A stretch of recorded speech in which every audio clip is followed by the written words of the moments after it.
bonjour, je suis Sylvie Comard. Je viens de l'association 76-27 qui Seine-Maritime et Normandie. Je suis patiente, j'ai un diabète de type 2 et je suis bénévole patient expert. Donc notre atelier d'aujourd'hui, grâce à la Fédération française des diabétiques, ça va être comment manger équilibré avec un petit budget. Donc je laisse la parole à Marie-Colette. Bonjour, je suis Marie-Colette Albou, je suis diététicienne nutritionniste et en fait mon parcours personnel comme mon parcours professionnel sont profondément marqués par en fait le diabète et l'obésité et par conséquent je suis d'autant plus sensibilisée en fait aux difficultés qu'on peut rencontrer tant au niveau physique qu'au niveau émotionnel face à ces deux types de pathologies. Et ce que j'adore dans mon métier, c'est qu'il me permet de sensibiliser petits et grands à la découverte d'une alimentation qui va être à la fois variée, gourmande, équilibrée. Et j'apprécie beaucoup de travailler avec des outils comme l'éducation thérapeutique du patient.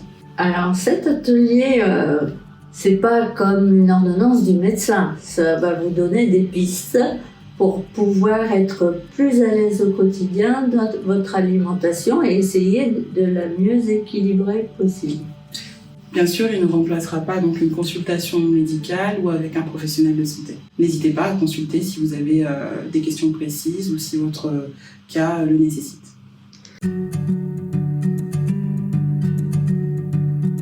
Alors Marie-Colette, est-ce que vous pouvez nous rappeler un petit peu les grands principes de l'alimentation équilibrée ? Pour être en bonne santé, évidemment, il faut essayer de varier le plus possible son alimentation. L'assiette idéale, c'est de manger régulièrement des céréales, donc comme des pâtes, du riz. C'est manger bien sûr des protéines, donc on va en trouver dans la viande, dans le poisson, dans les œufs. Manger des légumes, des fruits et des produits laitiers aussi pour avoir les apports en calcium. Et donc essayer d'avoir une assiette qui va reprendre un petit peu ces différents éléments. C'est la première chose. Et idéalement, par exemple, dans la gamme des féculents, des céréales, essayer de varier aussi.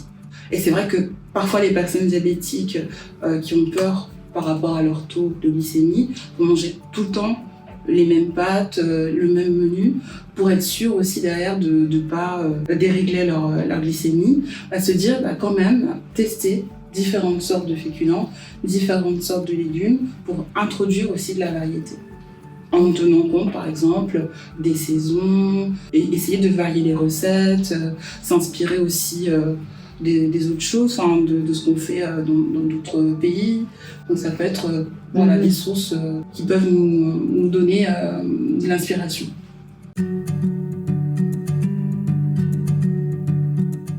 Ça pose quand même un problème quand j'en parle en réunion, parce que on me dit les fruits, les légumes, ça coûte cher et on ne peut pas se permettre avec notre petit budget d'en acheter.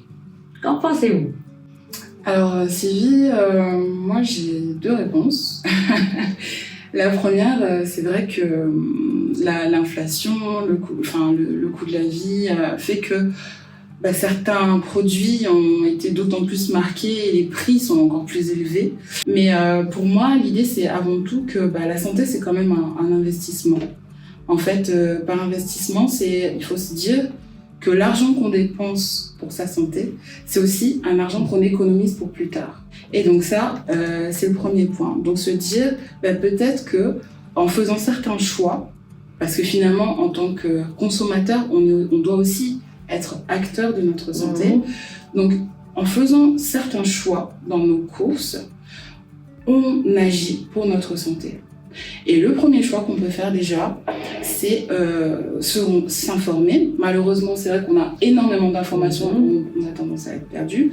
Mais regarder les étiquettes, choisir déjà par exemple des produits bruts, plutôt que d'aller chercher des produits qui ont l'air très appétissants parce qu'ils sont plus gras, plus sucrés, parce qu'ils ont un packaging qui va être très coloré. Et se dire, en fait, finalement, pour moi, ce qui va être bon, c'est d'aller chercher un vrai morceau de viande moins souvent et mettre l'accent sur la qualité plutôt que d'aller chercher tout le temps le truc premier prix, mais qui va être pas forcément bon sur le long terme. Alors, ce que vous voulez dire, c'est qu'on a intérêt à cuisiner nous-mêmes avec des produits de base plutôt que d'acheter du tout fait. Alors déjà, c'est vrai que choisir de cuisiner maison, ça prend plus de temps, mais derrière, si on est avec des produits bruts de bonne qualité, on gagne aussi. Et donc du coup, se dire par prévention, bien choisir les aliments, choisir par exemple des aliments qui vont être secs comme les légumineuses. Ça, c'est des aliments qui sont pas forcément... Lentilles. Voilà, les lentilles, les pois, les pois cassés, les pois chiches. Les pois chiches. Là, on va rentrer dans l'hiver, faire une petite soupe de lentilles corail avec un peu de lait de coco. Ça peut être une très bonne solution. C'est pas forcément super cher. C'est des aliments qui sont bruts. On rajoute des carottes et on a quand même quelque chose qui va être assez complet et qui va être nourrissant et en même temps qui sera sain plutôt que d'acheter une brique de soupe. Alors, est-ce qu'on peut acheter des légumes en conserve? Parce qu'il y a toujours un peu de sucre partout, c'est ce qu'on me dit. Oui. Les légumes en conserve, bien sûr, la première chose à regarder, c'est l'étiquette, voir s'il n'y a pas trop d'additifs dedans, des colorants, des choses en plus. Faire attention aux conservateurs parce que parfois ça peut aussi avoir un impact sur notre santé sur le long terme. Mais en soi, les conserves et les légumes surgelés peuvent être aussi une très bonne base, même si, idéalement, prendre des légumes frais de saison, c'est ce qui est le plus intéressant. Donc oui, les conserves, c'est bien, mais peut-être alterner aussi avec du frais, si c'est possible. Marie-Colette aussi, on nous dit qu'il ne faut pas manger de produits raffinés. Moi, j'ai du mal avec les nouilles complètes. Oui. Est-ce que c'est plus cher le riz complet, le pain complet aux céréales et pourquoi rapidement il faut manger des produits non raffinés? Alors, c'est toujours la question des produits ultra transformés, des produits raffinés, surtout quand on est diabétique. Si on consomme ces produits-là, on va avoir tendance à avoir une glycémie qui va augmenter plus vite parce qu'on va mettre moins de temps à les digérer. Et ce qui va être intéressant avec les produits complets, c'est qu'ils vont avoir des fibres en plus. Et les fibres vont ralentir en fait l'absorption des glucides. Donc c'est ça qui fait qu'on met autant en avant les produits complets. Après, si vous dites que...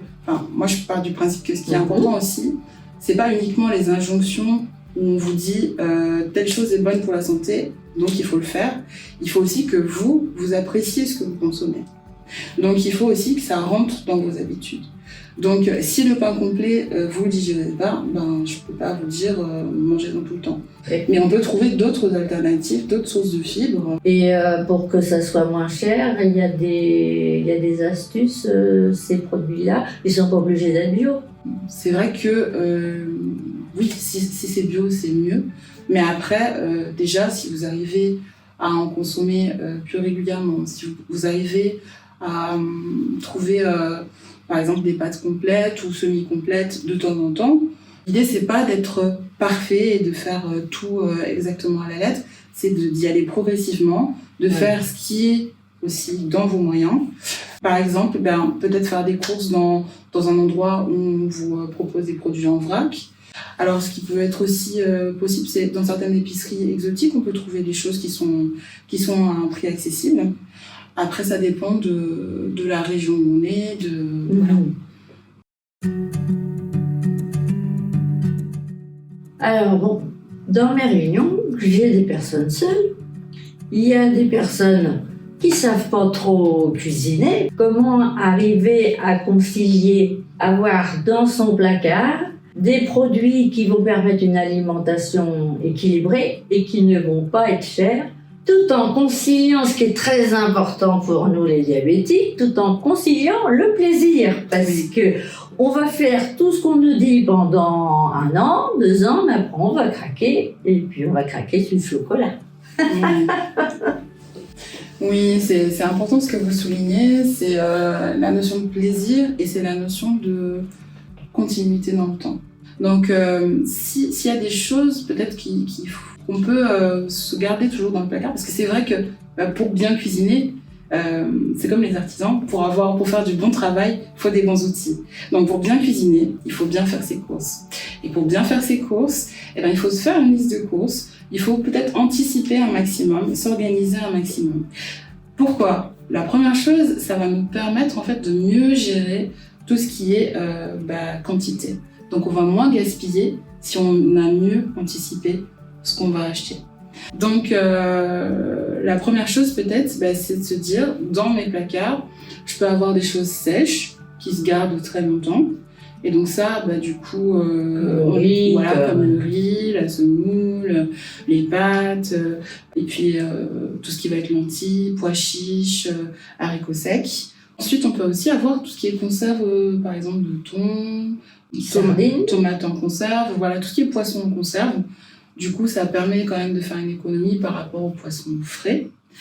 Et puis, tout ce qui va être épicerie, farine, parce que finalement, entre une pâte brisée dans le commerce et une pâte brisée faite maison, il n'y a pas tellement de... Voilà, on peut la faire aussi maison. Après, l'autre chose qui peut être très intéressante dans les placards et qu'il faut penser à avoir, finalement, c'est les épices, les herbes aromatiques. Parce qu'en fait, justement, vous parliez de plaisir, mettre des épices, donner un peu d'arôme en plus à nos plats, changer nos modes de cuisson, ça peut donner aussi plus de goût et plus de plaisir quand on mange. Et aussi, une autre chose qui est importante, c'est tout ce qui va être les huiles. Bien choisir son huile, c'est important aussi quand on est diabétique. Donc aller chercher des huiles qui vont être riches en oméga 3, qui vont nous permettre d'avoir un meilleur contrôle sur... Elles ont beaucoup augmenté les huiles. Alors, quelle est l'huile qui a le meilleur rapport qualité-prix ? Alors, l'huile de colza, ça peut être une bonne solution. Après, l'huile qui va être très intéressante aussi, c'est l'huile de lin, mais ça, c'est plus cher. Donc en accessible quand même, l'huile de colza, c'est à la fois riche en oméga 3 et c'est un prix quand même assez raisonnable. Donc ça, c'est sur la partie sèche. Et après, en partie fraîche, on peut avoir facilement des œufs, des produits laitiers.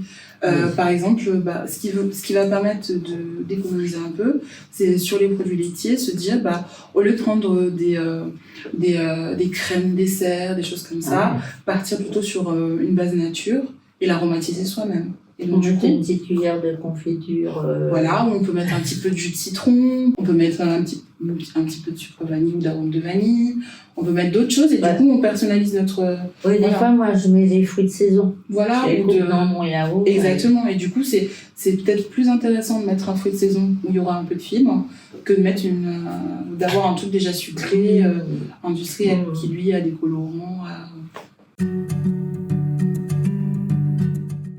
Alors, moi, dans le supermarché qui est à côté de chez moi, il y a beaucoup de promotions. Est-ce que c'est avantageux ou... Alors, la difficulté des promotions, déjà, c'est que souvent, ça touche des produits qui vont être trop gras, trop sucrés, trop salés, si on regarde bien. Et la deuxième chose, c'est que ça s'adresse plus aux grands groupes. Enfin, si on est une famille de 4 personnes en général ou une famille nombreuse. Alors que souvent, on en parlait tout à l'heure, on peut être avec des petites difficultés financières ou pas, et être seul ou à deux. Et donc les promotions, du coup, elles vont pas forcément correspondre. Donc soit on part du principe, ça dépend aussi de votre organisation, soit on part du principe qu'on achète en gros, qu'on fait, mais du coup ça sera plutôt des promotions sur des produits qui ont une date assez lointaine. Donc là, ça va. Mais sinon, si on achète des grosses promotions, ça risque de générer du gaspillage et on risque à terme finalement de perdre de l'argent au lieu d'en économiser. Et puis maintenant, il faut regarder si le prix qu'on regarde pour acheter le prix au kilo. Le prix au kilo. Voilà, parce que maintenant, vous avez les mêmes paquets, mais il y a moins de produits dedans. Alors oui, il y a un truc aussi comme ça, où finalement le paquet est gros, mais la contenance est faible. Donc ça aussi, il y a le côté un peu promo, qui donne un visuel où on se dit, on va être gagnant, mais il faut toujours avoir un esprit critique derrière et vraiment Et s'assurer. regarder le prix au kilo. Exactement. Et il y a encore une chose, moi, je fais plus mes courses avant le repas parce Oui. que sinon j'ai envie de tout acheter parce que j'ai faim. Oui, c'est Et ça. alors là, tout tombe dans le caddie. Oui, c'est ça. Oui, faire sa liste de courses et essayer de s'y tenir.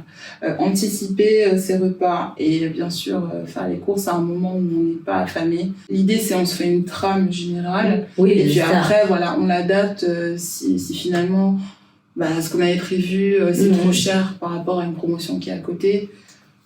Si le produit est équivalent, pourquoi pas en fait. Donc, avec la Fédération française du diabétique sur le site, vous avez beaucoup de recettes de cuisine.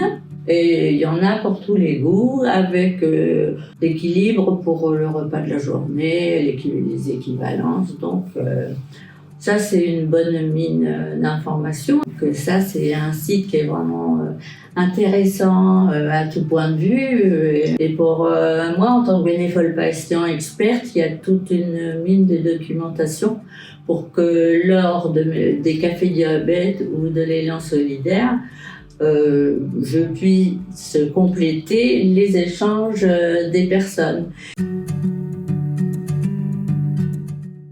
Peut-être s'il y a un truc à retenir, c'est de se focaliser sur 3 V. Manger vrai, c'est-à-dire le produit le plus brut possible, le plus naturel possible. Si on doit choisir entre un truc très packagé, très coloré, avec plein de colorants et un truc brut, simple, un fruit ou un légume, ou une viande normale, choisissez le produit brut. La deuxième chose, choisissez de manger le plus végétal possible. Parce que du coup, ça permettra de faire des économies et pour votre santé, ça sera aussi mieux. Et la troisième chose, c'est manger varié. Essayez vraiment d'avoir, on parle de l'assiette arc-en-ciel, essayez d'avoir des légumes, des fruits, des céréales, un petit peu de tout. Et comme ça, vous avez à la fois ce côté rassasiant et ce côté plaisir. Et aussi, pour votre santé, pour la longévité, ça sera beaucoup plus intéressant.